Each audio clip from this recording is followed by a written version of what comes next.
Olá, meu nome é Roberto Gonçalves Pacheco e apresentarei meu trabalho de dissertação chamado Particionamento de redes neurais profundas com saídas antecipadas.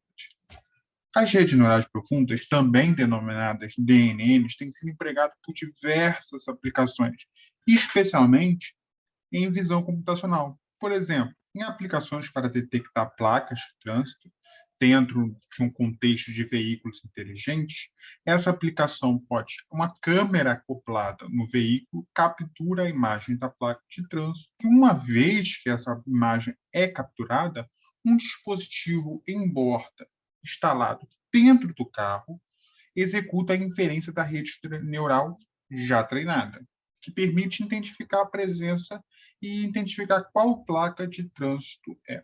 Esse cenário, no qual todas as camadas neurais são processadas dentro do dispositivo em borda, no veículo, na borda da rede, é chamado de um cenário de processamento exclusivamente na borda. No entanto, esse cenário apresenta suas limitações. Por quê?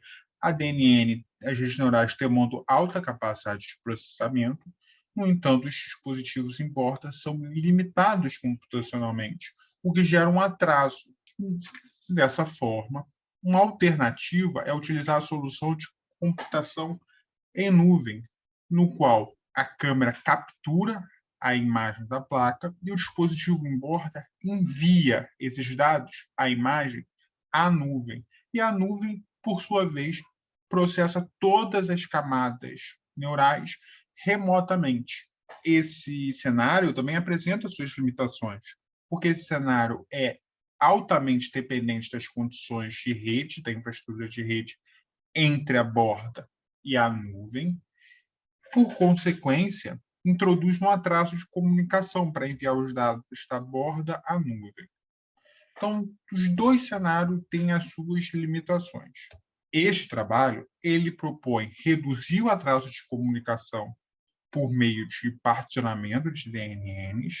As DNNs com saídas antecipadas correspondem a uma DNN normal, no qual cada um desses vértices corresponde a uma camada neural, porém inserimos ramos laterais em na sua estrutura, nas suas camadas intermediárias, de modo a permitir que determinadas amostras sejam classificadas antecipadamente, caso atinjam algum critério de confiança. O processo de inferência nesse tipo de rede neural consiste da seguinte forma: recebe uma imagem, essa imagem é processada na camada neural V1, segue para ser processada no ramo lateral B1, que gera um vetor de probabilidade que contém as probabilidades de pertencer a cada uma das classes pré-definidas no problema de classificação. Calculamos o nível de confiança dessa classificação.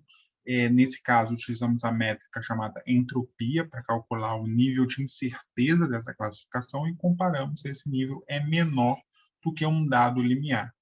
Se sim, então a amostra é suficientemente confiável, então podemos classificá-la antecipadamente já no ramo. Caso contrário, essa amostra segue sendo processada pelas próximas camadas até chegar no próximo ramo.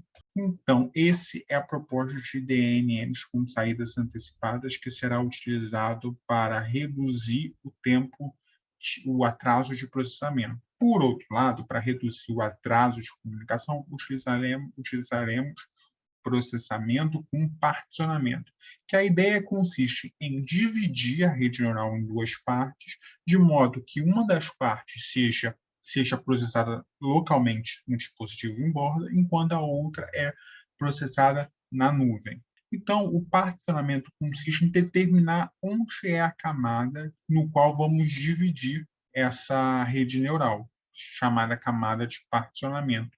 Essa determinação de onde fica, né, de onde dividir, é feito por um problema de otimização, que no caso deste trabalho tem como objetivo minimizar o tempo de inferência, o tempo para classificar uma determinada amostra, uma imagem no caso.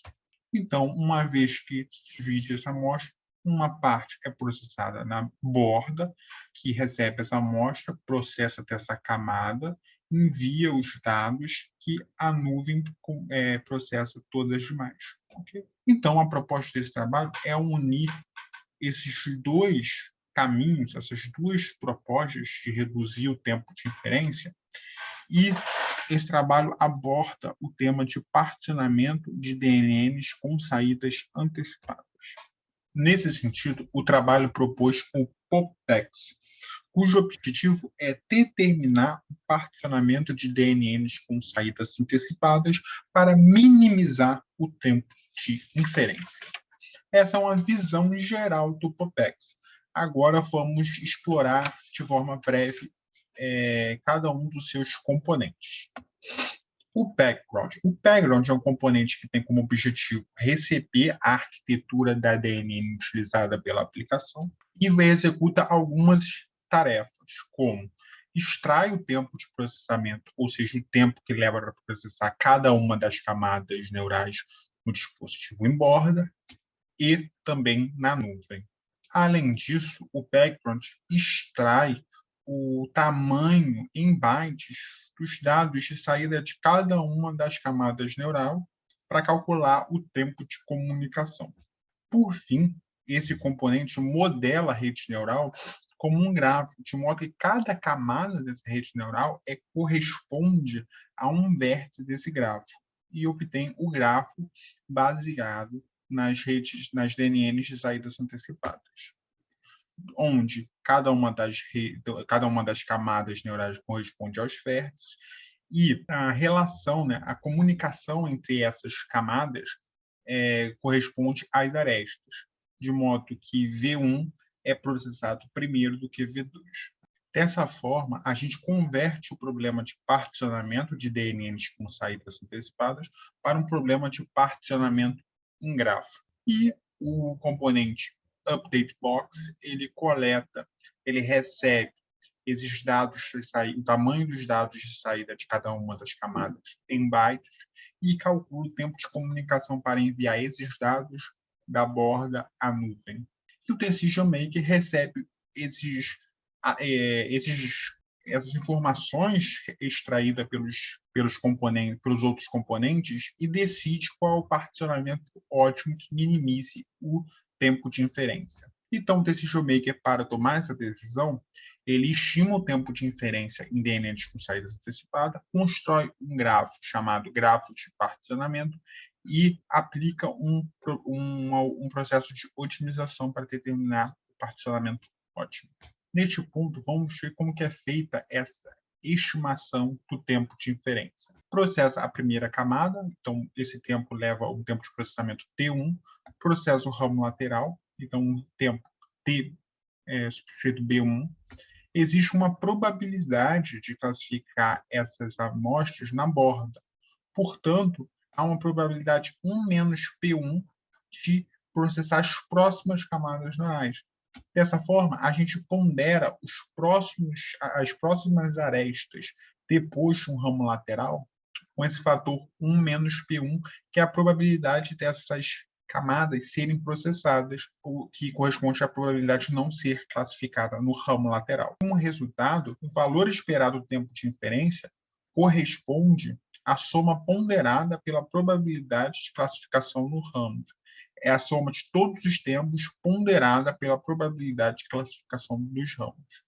Após realizar a estimação do tempo de inferência, constrói-se o grafo de particionamento, que tem como objetivo modelar os 3 cenários de processamento. Processamento exclusivamente na borda ou na nuvem, ou um processamento com particionamento, como foi visto anteriormente.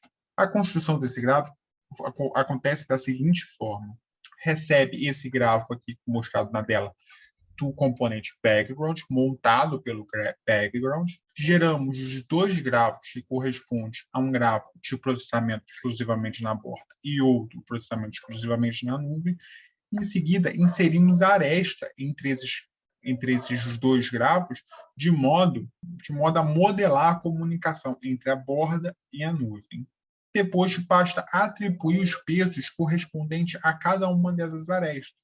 E note nesse ponto que o caminho entre o nó input e o nó output corresponde exatamente ao tempo, ao valor esperado do tempo de inferência.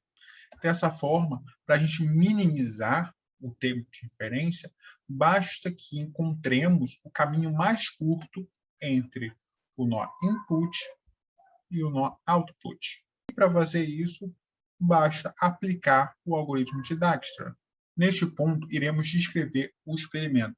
Neste experimento, a nuvem possui os recursos computacionais disponibilizados pelo Google Colab, providos pelo Google Colab. E o tempo na borda consiste no tempo de processamento na nuvem vezes um fator de processamento, que tem como objetivo variar esse fator de processamento de modo a modelar diferentes. Agora, vamos descrever a configuração do experimento. A nuvem possui os recursos computacionais disponibilizados pelo Colab. Enquanto o dispositivo em borda, a gente utiliza o tempo na borda e como consiste no tempo de processamento na nuvem, usando os recursos do Colab, vezes um fator de processamento, com o intuito de a gente variar esse fator de processamento e conseguir modelar vários tipos de dispositivos em borda com diferentes recursos computacionais. Para a comunicação entre o dispositivo em borda e a nuvem, a taxa de comunicação, utilizamos esses três valores fixos extraídos desse artigo do Infocom. O fator de processamento gama é variado para emular, para modelar diferentes dispositivos com diferentes recursos computacionais. E vemos o primeiro resultado, no qual o eixo y corresponde ao tempo de inferência em segundos e o eixo x se refere à probabilidade de classificação nos ramos laterais, nesse caso, no ramo B1. Primeiramente, é válido notar que quando a probabilidade de classificação no ramo é igual a zero, nenhuma amostra é classificada no ramo lateral.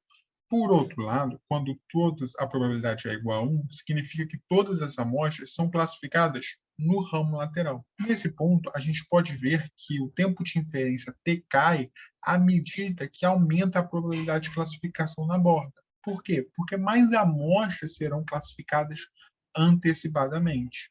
Aqui a gente considera o gama igual a 10. Então, a gente está considerando um cenário no qual o dispositivo em borda possui alta capacidade de recursos computacionais. Por outro lado, quando a gente aumenta esse fator de processamento, então piora os recursos computacionais disponíveis na borda, o que acontece é que uma longa faixa de probabilidade é praticamente uma constante. Isso acontece porque as amostras são enviadas diretamente à nuvem e, portanto, não são classificadas antecipadamente na borda. E vemos que quanto mais aumenta a capacidade da rede, maior é esse intervalo. Então, mais vantajoso se torna classificar na nuvem, classificar remotamente, quanto maior for a taxa de envio. Por fim, quando esse gama aumenta demais, então piora muito os recursos computacionais disponíveis no dispositivo em borda, o tempo de inferência sempre é constante, uma vez que é sempre mais vantajoso enviar dados brutos direto à nuvem. Agora vamos tentar abordar o problema de calibração em redes neurais profundas, DNN. Em determinadas aplicações, não é necessário somente classificar uma imagem, é necessário prover um grau de confiança para essas classificações, por exemplo, em aplicações de veículos autônomos ou veículos inteligentes, no qual não basta só classificar a imagem capturada, é preciso determinar o grau de confiança daquela imagem para, se não, confiar em outros sensores. O problema da calibração, Cor, em seu trabalho, define que o problema de calibração em redes neurais acontece quando as redes neurais superestimam a sua capacidade de classificação, ou seja, elas são super confiantes, provendo uma métrica de confiança acima do que o grau de realidade. E para isso, Cor utiliza um método de calibração chamado Tempered Scaling, mostrando sua eficiência. Como visto anteriormente, as redes neurais com saídas antecipadas, as TNNs com saídas antecipadas, também provê alguma métrica de confiança para as amostras, como visto anteriormente. Então, a gente vai verificar como essa calibração afeta diretamente as redes neurais com saídas antecipadas. Para verificar o número de amostras classificadas nos ramos laterais, fazemos o seguinte: pegamos o conjunto de dados de teste, inserimos na rede neural e contamos quando as amostras são classificadas antecipadamente no ramo lateral e quando as amostras são classificadas no final. E depois utilizamos um método de calibração para realizar o mesmo experimento e assim calcular quando as amostras são classificadas antecipadamente com e antes desse método de calibração. Esse resultado mostra que no eixo Y a porcentagem de amostras classificadas antecipadamente e no eixo X o limiar, aquele limiar de entropia que decide se uma amostra é classificada antecipadamente ou não. À primeira vista, podemos notar que o número de amostras classificadas antecipadamente, depois da calibração, diminui, o que isso indica que os ramos antes da calibração, eles superestimam a capacidade de classificar antecipadamente das amostras, classificando mais amostras nos ramos laterais do que deviam. E para corroborar essa minha afirmação, medimos a acurácia em função do limiar de entropia. E vemos que as amostras classificadas antecipadamente depois do método de classificação obtêm uma acurácia sempre maior. Por quê? Isso se dá porque melhora a capacidade de decisão dos ramos laterais em decidir se as amostras precisam, se as amostras são capazes de serem classificadas antecipadamente nos ramos ou devem prosseguir. Em resumo, a calibração melhora a capacidade de decisão dos ramos laterais, remove essa superconfiança. Dessa forma, concluímos o trabalho mostrando que o sistema POPEX é capaz de determinar o particionamento ótimo que minimize o tempo de inferência. O trabalho mostrou que a probabilidade de classificação impacta no tempo de inferência e no particionamento. Em relação ao problema de calibração em redes neurais, mostramos que os ramos laterais sem calibração superestimam sua capacidade de classificação, classificando mais amostras do que devia, reduzindo o desempenho, a acurácia do modelo. Por outro lado, a calibração permite aprimorar a capacidade de decisão dos ramos laterais. E dessa forma, eu encerro a minha apresentação. Muito obrigado.